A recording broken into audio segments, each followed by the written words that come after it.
How's it hanging, dudes? My name is Sean. Welcome back to my channel where we like to poke a little fun at the mainstream media. And today, I think that it's looking good for Yang and Tulsi. They are teetering on the edge of qualifying for the December debate.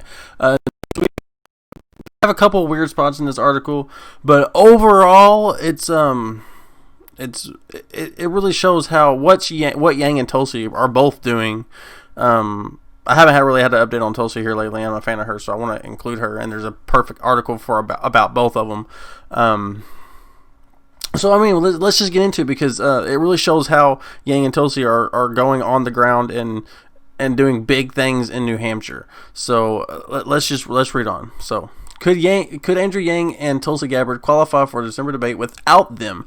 Only white candidates will take the stage. Without them, only white candidates will take the stage. I mean, I understand it's a Democratic Party, but you know what I mean? Like, if you want people of color, why not pick the most grassroots? It's the outsiders. It don't matter. It's not race. The establishment doesn't care about race. They care about whether you're, you know, if your palms are open to be greased by any sort of corporation. That's what they care about. You know what I mean? That's what they care about. So anyway, 6 Democratic primary candidates have qualified for the party's upcoming debate, and lineup so far will feature only white candidates. There are just days left before the Democratic National Committee will cease to admit additional candidates to the stage. Before Senator Kamala Harris of California announced the end of her run, the 2020 Democratic primary had been the most diverse presidential nominating contest in U.S. history, making it all the more noteworthy that the debate stage field has narrowed to an all-white crowd. The 3 candidates of color who could make it are tech entrepreneur Andrew Yang, who is a Taiwanese American, Representative Tulsi Gabbard of Hawaii, who is a Samoan American, and Senator Cory Booker of New Jersey, who is black. Whether they will make it to the 6th Democratic debate, Los Angeles may be determined by the polls in New Hampshire, where census figures put the white population at 93%. So this article makes a huge assumption about New Hampshire as if they're all racist and just because they're white, they're going to vote white. Like, what? You know what I mean? Like, it makes... I don't understand the thought process. You know what I mean? Like, my brain is hurting here. Let's just try to make it through this article because down towards the end it gets good, but there's a couple spots in here where you got to break apart. Okay, anyways. Race and ethnicity, however, are the only one factor that Granite State voters will consider to put any candidate over the top in December, analyst says. Okay. Even though New Hampshire is a predominantly white state, Massachusetts is just over the border, and most of the population is essentially suburban Boston, the director of University of New Hampshire Survey Center told Newsweek. So it's not like we're this outpost where you see only white folks. We're exposed to big, diverse city, and that most people have a lot of interaction with. Now, what New Hampshire Democrats have historically been very liberal on social, racial issues. What I would say is those people in Massachusetts don't necessarily get to vote in New Hampshire. Stop. Nobody cares about ads. Please stop. I should have my ad blocker on. Anyway, people over there don't get to vote in New Hampshire. So, in Massachusetts. But it's still, they're still. I still agree with Andrew Smith. They're assuming that just because they're predominantly white, they're a little bitty state, and just because they're predominantly white, all of a sudden they're all racist. Just because they're white, they're going to vote white. That makes no sense. They have a historical, voting practice of leaning Democrat. Obama. It's just, come on. That's just. When the people try to make race out of everything, it does nothing but hurt actual racial issues and causes, right? So, another factor analysts said is the outsized role ground game politics play in New Hampshire. The state's voters favor candidates who set up shop in the state and conduct outreach in person, Yang and Tulsi, something that is not impossible because of the state's 300,000 or so registered Democrats. Of the 3, Gabbard and Yang have the best shot, David Pelagos, the director of Suffolk University Political Research, told Newsweek. Hey, David Pelagos, Yang, like him. He's cool. Yep.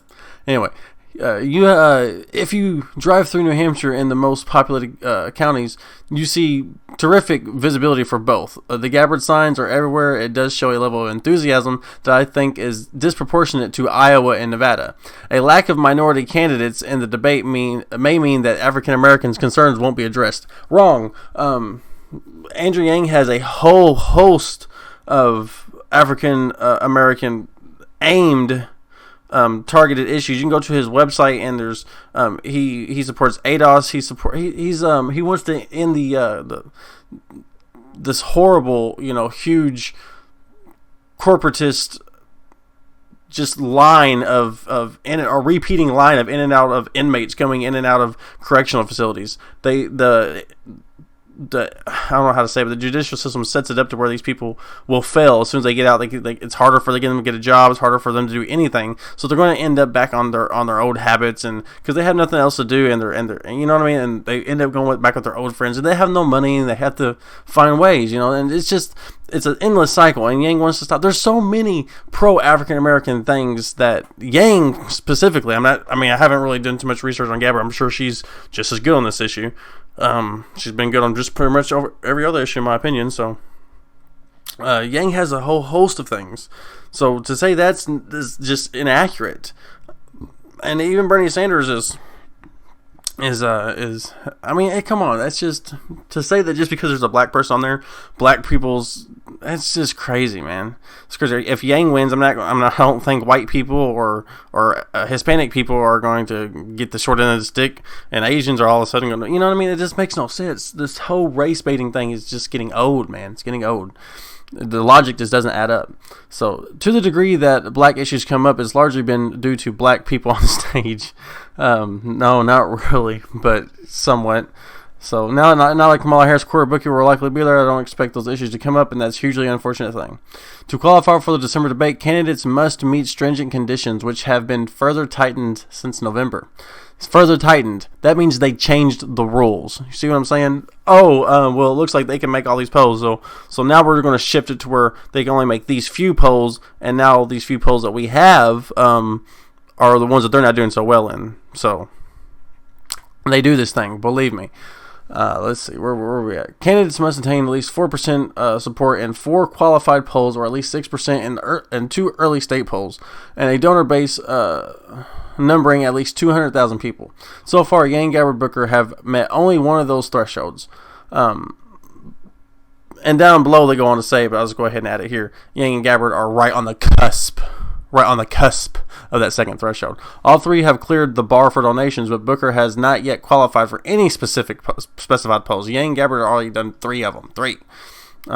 Yang has quite a bit of money and has built a decent organization in the state. His campaign has done a lot of outreach to students, Smith said. Gabbard has taken another really old-fashioned strategy, putting up yard signs wherever possible and buying out every billboard in the state. I don't think she has anywhere near the organizational strength of other candidates, but that visibility is important. And actually, let me pause here. I think that's right, because if you drive past and you see a billboard every day, all day, and you happen to get a landline call for a poll, or you happen to take an online poll, well, Tulsi Gabbard is probably going to pop up in your head because you see her every day driving to work, on that billboard. So, or maybe numerous billboards. Yang is the same way. How many people are out there, Yang people knocking on people's doors? That's actually happened. People are out there doing that, believe it or not. He has a huge outreach over there, and when you hear about Yang constantly, and you see Tulsi Gabbard's face, whenever you get a poll, the polls that actually include them, if they include them, they're going to pick Yang and Tulsi. A lot of the people who aren't, hardcore Yang gang or hardcore, Tulsi fans aren't going to, do the due diligence to say on a landline call, hey, where's Yang and Tulsi at? Why can't I pick for one of them? The people aren't going to do that. They're just going to pick what's provided because they're not really up to date, normally. So that's just the way that is.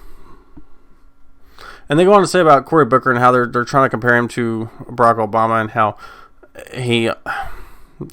he's Cory Booker's got to snatch our hearts out of our bodies like Obama did. Like, no, let the guy stand on his own merits. Quit trying to compare him to somebody who is drone striking innocent people in the Middle East. Like, come on, like, you know what I mean? I'm not a fan of Cory Booker, but God, at least give the guy a fair shake. You know what I mean?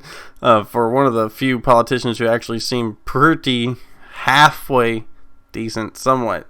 But once you're a politician, you play those games. It's you're corruptible. It's the way it is. That's why you need outsiders. You got to have an outsider. The reason why Trump won, believe it or not, people hate to admit this, but he was a monkey wrench in the system. He ended up being super corrupt, and we all knew that he would be, but it was still a shock to the establishment. Look, we can still fuck you. You know what I mean? We are the people. Don't forget that. And that was the big thing. That's the reason why a lot of Bernie supporters went over to Trump, and they did not go to Hillary. And a lot of them just abstained from voting. Because once you cheat, a person of the people, and then that person of the people turns around and campaigns for that person who cheated against them, you know what I mean? It's just the corporate oligarchy that is our American system can be shafted by us, and we will do that. And it takes outsiders to do that, and that's the reason why they're scared of outsiders and trying to push them out. So anyways. To date, Yang and Gabbard have both achieved 4% or higher in 3 national and state polls accepted by the DNC. We need just one more qualifying poll in that category to appear in Los Angeles. Between the two candidates, 5 of these 6 polls have been statewide polls recognized by the DNC. Okay. 2 of the 3 surveys for which Gabbard has qualified so far in New Hampshire polls, an early voting battleground where she has spent a lot of time. Her support in the state is on average higher than other early states, suggesting that another New Hampshire poll might be one to put her over the top. Yang qualify in the same 2 New Hampshire polls in addition to the South Carolina survey. The businessman in New Hampshire, made New Hampshire a mainstay of his campaign, appearing at least 70 times in the state this year and spending hundreds of thousands of dollars on ads, according to CBS News. While the pair's previous successes granted state suggests further polling there could propel their campaigns forward, a quirk in the DNC's qualification process might make such a prospect challenging. The rules require the candidates use different qualifying poll sponsors for the 4% pathway. The 2 polling sponsors behind both candidates' New Hampshire surveys, Quinnipiac University and CNN University in New Hampshire. Those are the polling sponsors. So if Yang and Tulsi, if there's some fishy stuff going on there, that's who we be contacting. You know what I'm saying? That's what's going to be happening. So. New Hampshire surveys Quinnipiac University and CNN University of New Hampshire, CNN/University of New Hampshire, are among the largest and only surveyors of New Hampshire opinion accepted by the DNC. And Yang, like they said, had been reaching out to a bunch of students. So, hey, it's about to happen, guys. They are on the edge, the cusp, the apex. It's about to happen. Because these prominent surveys are now off the table, there are limited future opportunities to eke out successful polling in New Hampshire. But that's not the case because there's so many more ways that they can get that. Because that he's been doing it with students, he's growing a younger base. Younger bases are actually going to be more likely to get out there and vote, believe it or not, this time around because they're more motivated by this kind of stuff. So the fact that these students are probably been canvassed by Yang so much, and now they're not able to, participate in these polls or it's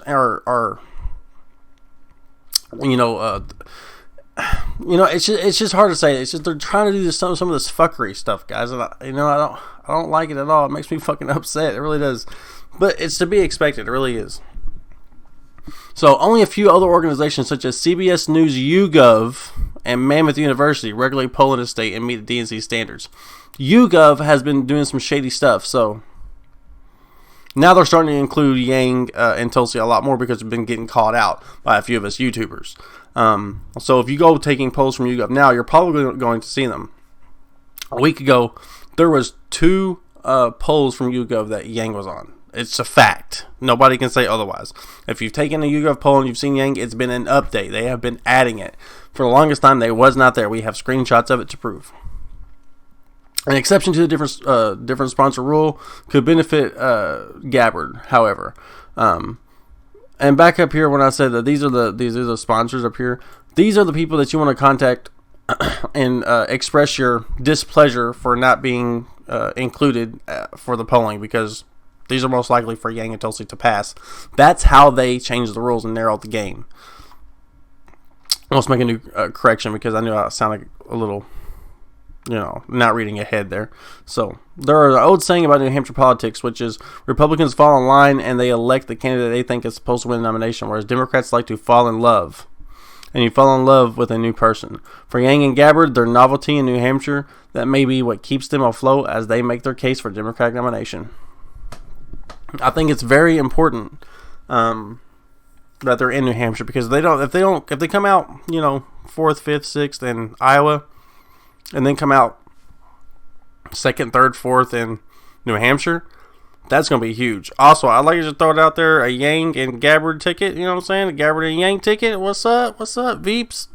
Anyway, Anyway, that's all I got for you guys today. I hope you guys like, comment, and subscribe. And until next time, I might have another video up today. But yeah, anyways, I'll see you guys next one.